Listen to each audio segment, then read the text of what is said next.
кто заболел кожными высыпаниями, тот не от рака умрет. Это вот такая шутка для чернобыльцев. 3 суток, по-моему, вообще никто ничего не говорил. Еще там на демонстрацию народ вывели.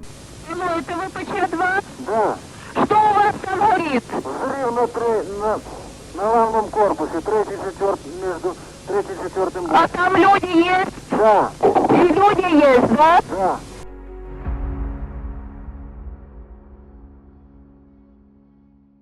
26 апреля 1986 года – черная дата в истории всего человечества. В этот день произошла главная техногенная катастрофа 20 века – взрыв на Чернобыльской атомной электростанции в результате неудачного эксперимента. Авария на электростанции разрушила веру в мирный атом, ускорила распад Советского Союза, а главное – унесла и разрушила сотни тысяч человеческих жизней.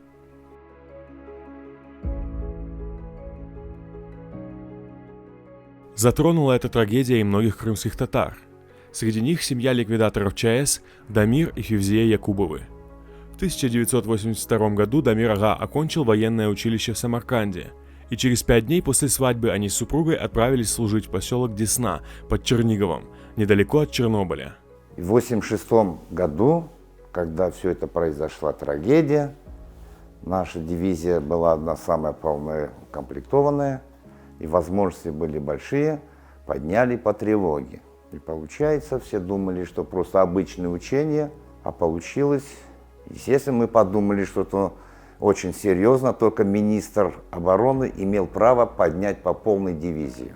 Так мы оказались первыми и организовали, начали выстраивать 300-километровую зону, палатки, модули для личного состава. Там прибывали уже, в принципе, не только же Киевский округ был, со всего Советского Союза, то есть начали прибывать воинские части и приступили именно уже по работе дезактивации этой станции уже. Ну, ликвидация уже началась. Просыпаешься от того, что гул по подъезду, топот сапог солдатских. Ну, мы уже к этому привыкли, думали, учения какие-то. А потом вроде выясняется, что учений не должны быть никаких. Потом пошли машины. Ну, вот на протяжении часа сплошной гул. Это машины идут. Опять же непонятно, всякое могло быть. И первым делом, неужели война? Получилось у нас в то время и на демонстрации вышли 1 мая. А потом нам захотелось после 1 мая отпраздновать, пошли на маевку. Сидели, ну как-то ощущение было, что оно где-то есть, что-то.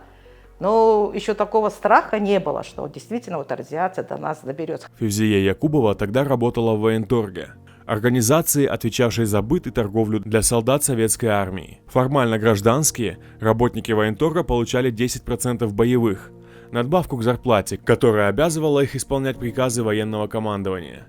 14 мая 1986 года она получила приказ отправиться в Чернобыль, в зону высокой радиации, для организации питания офицерского состава.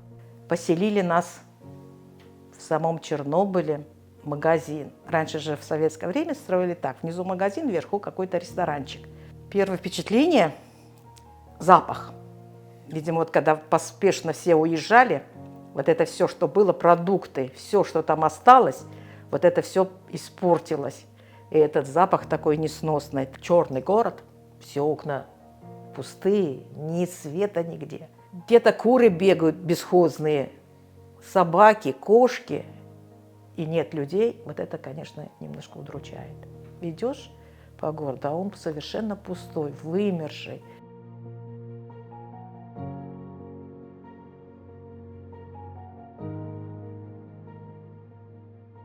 Я вот расскажу просто один случай. Вот оно у меня застряло в голове. Просто женщина сидит вот и пишет: меховая шапка, телевизор, что-то еще то-то. Я вначале не понял, а потом до меня тоже дошло. Человек всю жизнь работал. Нормально, прекрасное житье было, да? А тут вдруг мгновенно всех подняли, только документы. Потому что все остальное уже из зоны не выезжали. Ни автомобили, ни телевизоры, ни ковры, ничего. Только паспорт на руках. Вот у меня это осталось, просто жалость. А я же не фокусник, был бы фокусник, наверное, про себя сказал, да? Я вот сейчас этой женщине все вот так вот вернул бы, чтобы она вот, ну это знаешь, вот, чтобы с ума не сошла она, эта бедная. А так это тысячи людей было.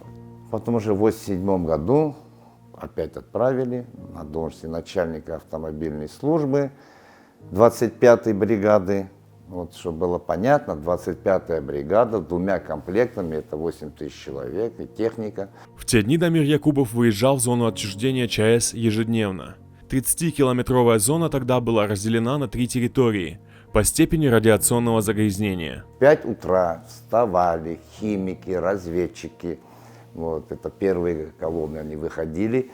Я по своей должности, как начальник автомобильной службы и начальник ВАИ, военной автоинспекции, вот эту колонну, 60 машин, Уралы, под перевозку личного состава, я их сопровождал, заходили во 2-ю зону. Там мы все выходили с этих машин, переодевали с грязной в чистую, то есть в грязную. Ну, это грязный не в прямом смысле, а зараженные, которые работают, она так называлась. И садились уже в другие 60 машин. Они из зоны не выходили, они уже облученные, ехали уже в зону, заезжали, оставляли. Работали 4 часа. Каждые 4 часа, вот 3 смены на сутки. Реакция советских властей в первые дни после трагедии до сих пор вызывает ожесточенную критику. Трагедия замалчивалась, и многие в Советском Союзе впервые узнали о ней из-за рубежа, из трансляций нелегальных радиостанций. Но главной проблемой было то, что мало кто мог по-настоящему оценить масштаб угрозы для населения. 3 суток, по-моему, вообще никто ничего не говорил. Еще там на демонстрацию народ вывели. Честно говоря, у нас там много что замалчивали тогда же. Мы с пеленок думали по-другому всегда. Понимаешь? Когда, если мой дедушка погибает в 1941 году, полковой комиссар, это мэр Феодосий, ну, председатель горсовета, ушел на фронт, а его семью в скотовозке запихнули и отправили непонятные какие-то узбекские степи. Я даже всегда говорил своим подчиненным, если кто не боится, не надо быть трусом, а бояться надо. Когда это у тебя чувство есть, самосохранение, тогда ты будешь выполнять все правила. Ученые ходили, лекарства какие-то, таблетки глотали. А мы ходим и говорим, а почему нам ничего не дают? Мы же работаем. Если вы там где-то ходите, так мы вас обслуживаем. Вы приходите в грязной одежде, это все на нас ложится. Ни таблеток. Придут, дозиметром померят, оно так щелкает. Ну а что делать? Девочки, косыночки оденьте на голову, чтоб пыль на вас не садилась радиоактивная. Вот и все. Были, что люди у нас в бригаде, по крайней мере, тоже груз 200 были, возили. Потому что организм был у всех разный. Вот. Были облучения, были болячки. Там мы поднимали, что что-то можно прихватить. Потому что и дозы каждый день, вот мы так приходим утром на задание, вечером заходим в кабинет химику, ну, дозря он снимает и вставляет, ну, освобождает и сразу показывает, какую дозу ты за день нахватал уже. Все сказывается сейчас, абсолютно все. Вот сейчас это очень тяжело. Вообще это болезнь профессиональная у чернобыльцев, кожное высыпание. Вот у меня и пошли эти кожные высыпания. После кожных высыпаний болезнь суставов. Вот когда молодые, этого ничего не замечалось, а вот сейчас с возрастом, конечно, тяжеловато стало. Как шутят.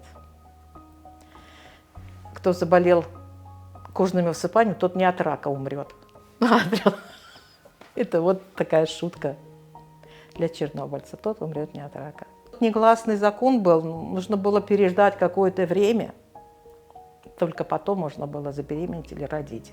Получилось так, что вот одного ребенка мы смогли родить. В 1989 году я поступил в академию. Закончили успешно нашу военную академию генерального штаба. И тут 92 год, и тут уже, как говорится, надо распределяться. Но уже страна развалилась. Попросился, естественно, что вот, и приехали служить в Крым. Потому что у меня такая цель была. Все. Я ни на что ее не поменял. Ставки большие ставили, все там предлагали и все остальное.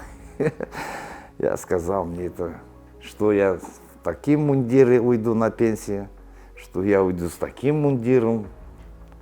Я хочу жить там, где живут мои. Вот ребенок только родился, я ей говорил, 16 лет ему исполнится, я задам ему вопрос. Счастлив ты, скажу, Балам, что вот мы приехали сюда именно служить. И когда ему исполнилось 16 лет, и я ему задал этот вопрос. Он говорит, я говорю, конечно, счастлив. Говорит, вот братья, сестры, бабушки, дедушки, все мои здесь, мы здесь живем, все нормально. Вот и все.